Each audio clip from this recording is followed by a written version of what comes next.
Welcome to George Mason University's Studio A. My name is Rick Davis, and today our guest is Thomas Kaufman, a director of photography and an author. Tom Kaufman, welcome to Thank Studio you. A. Thanks for being here. Thank you. Thanks. I want to take you back to the very beginning. Tell us how you got interested in film. Well, I was about 4 years old, and my father had taken me to visit my grandparents in Florida, and there was an ice cream parlor there, and they had a Nickelodeon at the ice cream parlor. And I'd never seen a Nickelodeon before. This is, I guess, around 1960. And my father picked me up and said, look through that hood. And he dropped in a nickel and he turned the crank, and I saw Charlie Chaplin in a short, silent short. And there was something really magical about that.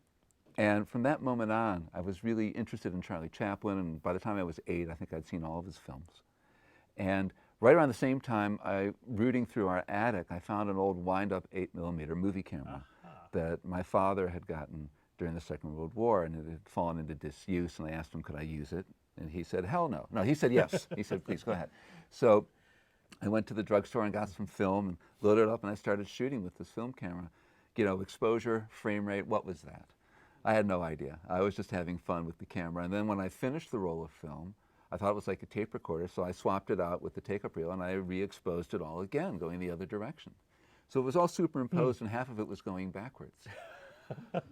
And that was my first film. You were making avant-garde films before your time. Much before my time, but I haven't gotten much better since then. That's the problem. So you obviously developed a professional interest in was that in school or later on? Or? It was during school, but not in school. I mean, I would shoot stuff over the weekend. I was interested in single frame animation and doing tricks. You know, I didn't know about Georges Méliès back then, but I was sort of obsessed with the idea of magic and film and trying to do magic tricks using film and cutting it, you know, really obvious, stupid, clunky effects now. But, you know, at the time I was doing it, I thought, wow, this is really great.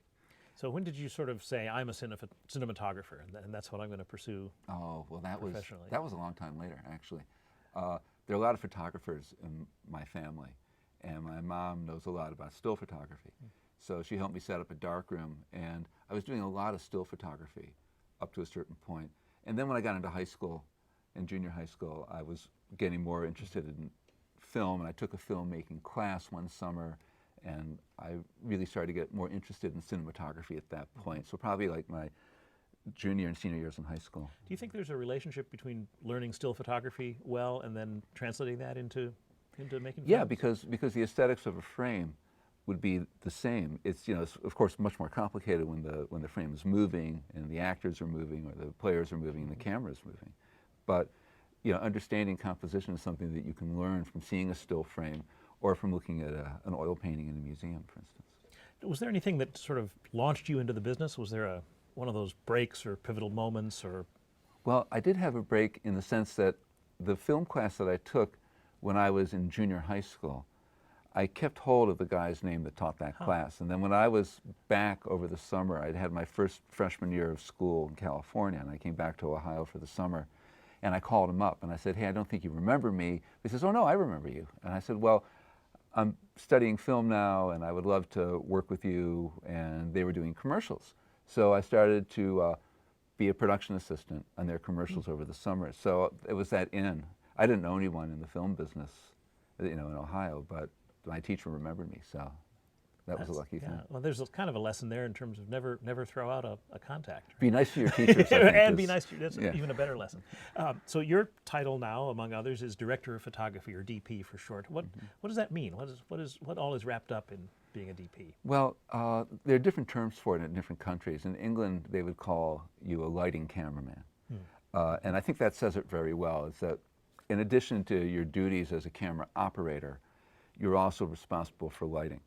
So that you might have someone working with you in your crew, you might have a gaffer and a grip and a bunch of people working with you, but the look of it falls on your shoulders, and you usually would discuss that with the director before you implement whatever plan it is that you're going to do.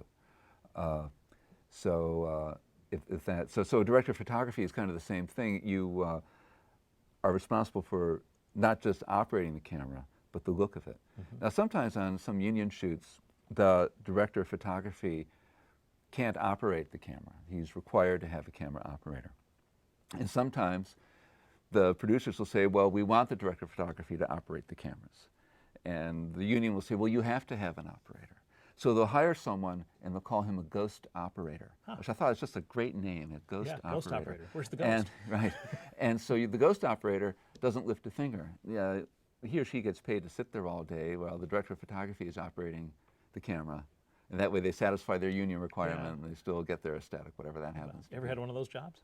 Yeah. I was on The Wire, and I was a ghost operator for I think 2 days. That was all I could take. I mean, some guys were on the set. Some guys were ghost operators for months on that show, and I just couldn't take it. It was very, very difficult to sit there and not do anything. Highly paid intern, right? Well, not even. I mean, I think an intern would get more to do than I did.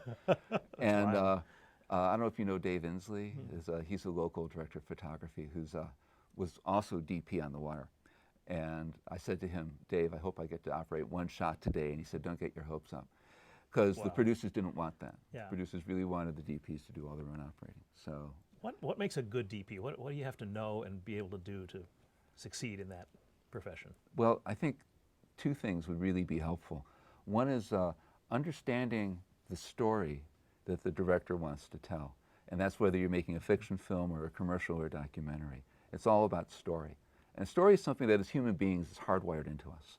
And so the director of photography's job is, first of all, to understand what that story is going in.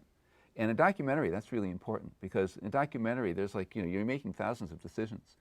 And if you don't know what's important and what isn't, you're in a really bad place to make those kinds of decisions. So that'd be the first thing. And the second thing is, ask yourself, what am I doing here? The director of photography, what's the purpose of this job? And I think that the director of photography is there to help the director make their movie. But that's not always what you see happening on the set. Sometimes directors of photography have a different agenda. Sometimes they've become disillusioned with the director, or they're interested in building shots for their reel, or they're interested in something else that's tangential to the making of the film.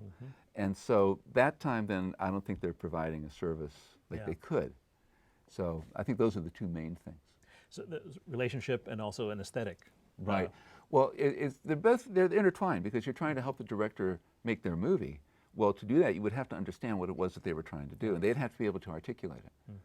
Sometimes directors don't articulate things very well. In that case, you're kind of on your own. You're trying to grasping for it. And sometimes in documentaries, it doesn't come together till the edit, where what's this movie about? Sure, I mean, I've had that happen too, where we were shooting all over the place. No one knows what the movie is about. Actually, speaking of which, we have a wonderful clip which we'll show in a second here. This is from the Ghana footage that you shot for a science documentary. If I recall? WGBH had a show called Science Odyssey, and it was about the 20th century and what's happened, what have we learned. And we were doing a show about medicine in the 20th century, and it took us to Ghana. And we filmed there for about 9 or 10 days, I think. Wow. Well, we have a spectacular clip that I'd like to show, and then we'll talk a little bit about it. Sure. Let's watch. All right. Bring me little water, Sylvie. Bring me little water now. Bring me little water, Sylvie. Every little once in a while. Don't you see me coming? Don't you see me now? Don't you see me coming? Every little once in a while. Bring me little water, Sylvie. Bring me little water now. Bring me little water, Sylvie. Every little once in a while. Bring it in a bucket, Sylvie. Bring it in a bucket now. Bring it in a bucket, Sylvie. Every little once in a while. So that is obviously shot lots and lots and lots of footage to get those beautiful shots, and then you found music to go with it. Sweet Honey on the Rock. Sweet Honey in the Rock, which is a wonderful group here in the D.C. area. Right.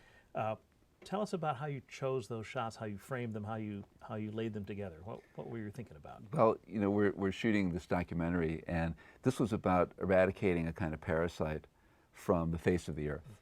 And to do that, we were following a doctor from the CDC named Don Hopkins. And he went to Ghana, we were following him, and he was going to village, explaining to people how they could filter their water and keep these parasites out.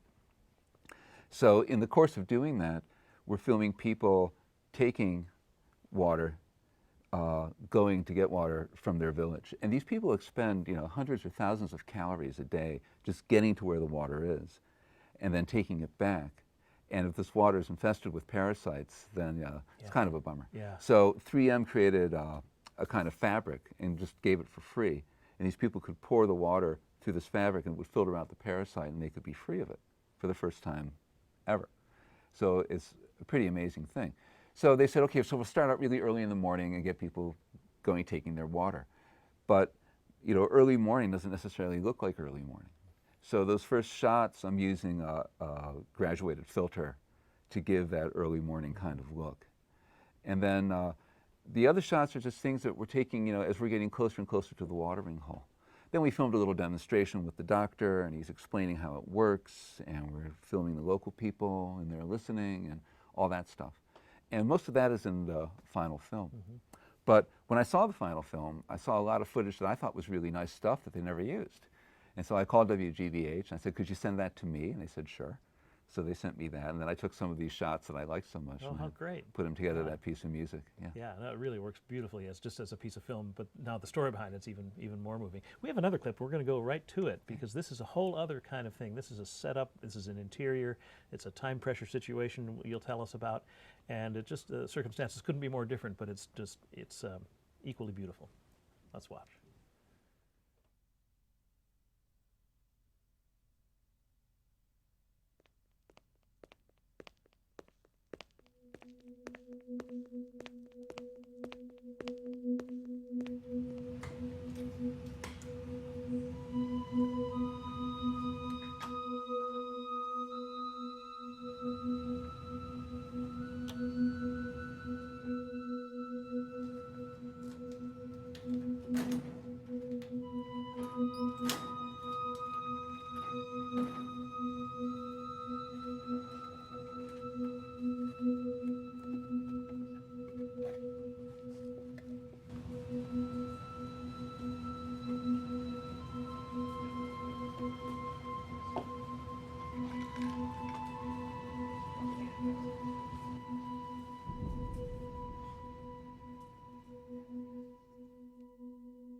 You're seeing what the Nazis didn't want people to see.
So that's extraordinary footage of a whole different character. It's in a very tightly controlled environment. Tell us how you got that shot and what it was all about. Well, there are actually two different parts to that sequence. There's the opening sequence where someone's walking down a hallway and taking a box out of a drawer.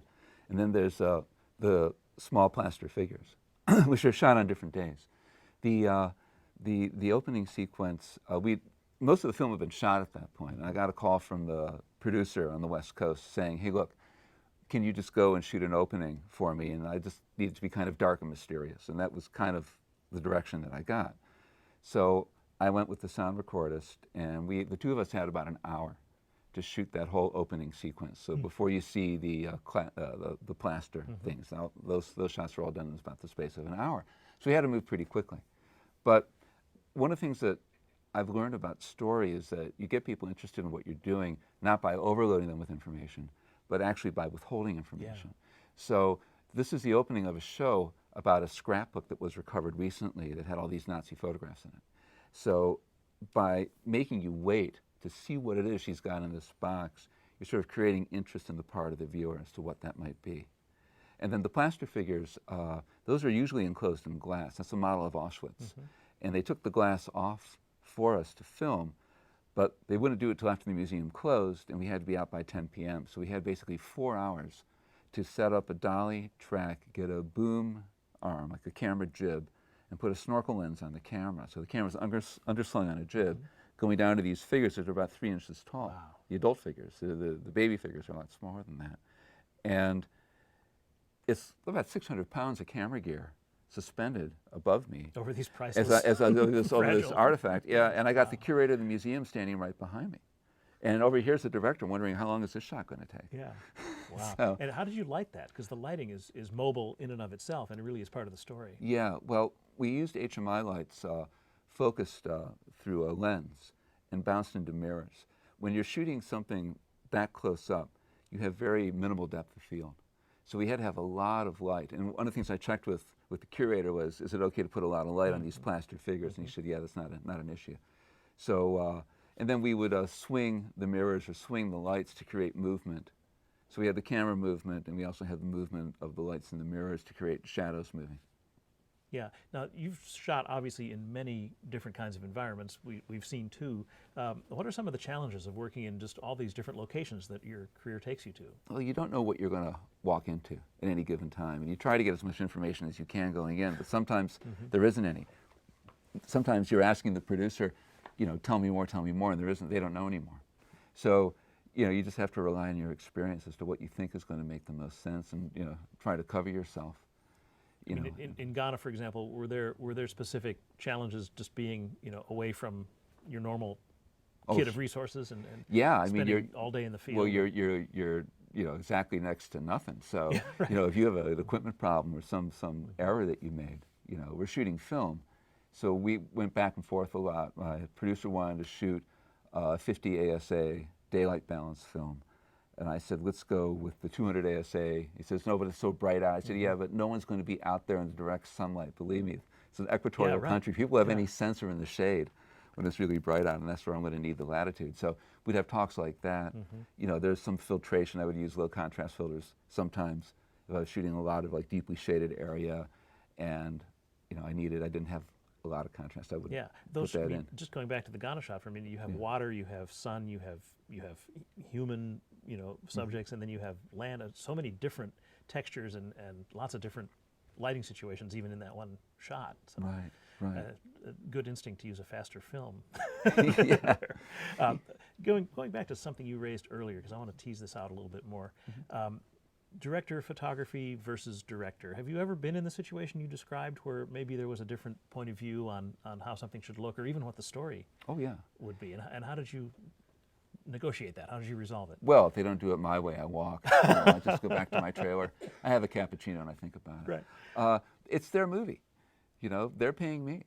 I'm not being paid to be a prima donna. I'm being paid to help them. So, you know, but it's definitely advise and consent. I mean, you know, and a lot of times I'll say to the director, look, I'll make suggestions. I'm not offended at all if you don't like my suggestions. If you want me to stop making them, just let me know. But I feel part of what I'm supposed to do is make suggestions, and if they're helpful, that's great. Yeah. So, but I don't take any offense if, you know, because I also have to trust that the director knows what they're doing. And that, you know, if something in their instinct tells them that my suggestion is not going to work and what they're doing, then that's good enough for me. Now, you know, later on, I've had directors come back to me and say, hey, you know, you were right. Yeah. But But- it's the collaborative process. Yeah, but I'm sure, you know, just as many or more times, you know, the director was right because it was their movie and they had the vision. They knew what it was they wanted to do better than me. Let's go to our students and see if they have any questions for you. Who has the first question? Yes. Hi. My question for you is, who in the industry has inspired you? Who has inspired me in the film industry? Well, when I was living in California, I met a lot of directors of photography. And I met Vilmos Zsigmond and Billy Williams and Conrad Hall, Bill Fraker, Laszlo Kovacs. And and they're at that time, they were like, you know, at the very top. And they were all inspiring to me because they were all very kind. They weren't jealous people. They weren't, you know, stingy with the students that wanted to talk with them. You know, they were very open about, you know, what they were doing, and they're happy to explain. Like if you said, hey, I saw you did this effect in this movie, and how did you do that? It wasn't a professional secret. They'd tell you. If they could remember what it was, they would tell you what they did. So I thought that was very inspiring to reach that level where you're considered to be world-class at what you're doing, but not so full of yourself that you couldn't talk to people and answer their questions. Great. Do we have another question for Tom? Yes. Yes. Will new technology change the role of a DP? That's a good question. I think that it will change definitely because simply by the fact that the technology is new. I mean, I've got this Sony F3 camera I'm playing with now, and I'm learning about it, you know, and you know, if you take out a RED camera, you know, there's all this new kind of technology to learn. So in that sense, the DP's role will always be changing as technology evolves. But in the other sense of, you know, the aesthetic sense or what your job function is, I don't think that's going to change unless, you know, they, I don't know, hold a referendum and decide, hey, we're changing this. This is different now. It's not what it was. Yeah, I think that'll stay the same regardless of how you film it. Yeah. Anybody else have a question? Any other student questions for us? I'll take a silly question. Silly. Anybody have a silly question? Yes. Yeah, back there. Is this silly or? Oh no. I'm I sorry, was just we opening don't it take up. Those, right. What was there any particular project you felt like really invested in as the DP? Oh. Good question. Yeah, there've been a bunch. And the ones that I felt invested in were the ones where the director told me what they were doing. And I mean, part of it was me just being interested in it, but also it was them. You know, sometimes I get directors who call me up and they'll say, hey, I want you for this number of days. Are you available? What's your rate? Fine, bye. And I don't really hear anything about what the project is. I mean, I might not know till the day I show up what it is I'm doing.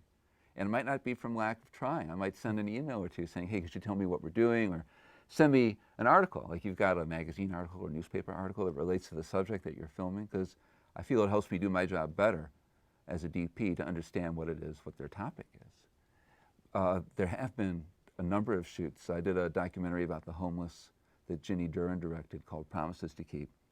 And that, you know, that had a big impact on me. And I'm working on a film now about a school in the Berkshires called Indian Hill.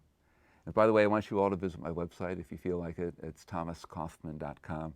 But there are a lot of clips there, and you also see a clip from Indian Hill. This is a film I started making in 2004. I really feel like I'm closing in on the deadline now. And it's about a school for the arts in the Berkshires. Very, very unusual school. And they had great teachers, and some of the students that came out of it are Frank Rich and Arlo Guthrie and Julie Taymor and Carly Simon. Wow. So, but also a lot of people that we never heard of who benefited from arts education, even though they decided not to go into the arts. And that's really what that story is about. So that's something I'm very... You got to get that one made. Yeah. It's an important. I'm working on that one. That's great. Very slowly. Terrific. Yeah. Anybody else before we turn it back to me? You've heard me ask questions. Yes, here's one down here. Mm-hmm. Do you think in the industry we're going to switch, since it's all going digitally, do you think it's going to be more ARRI Alexa based or RedCam based for now? Oh, in terms of different cameras? Yeah. Well, I think that camera models will come and go, and today's Alexa will soon become, you know, tomorrow's ARRI S. I mean, it's, you know, it's all going to change. The technology will keep evolving.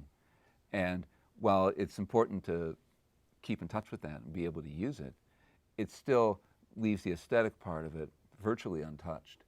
You know, you're still going to have the same considerations about framing, where the camera goes.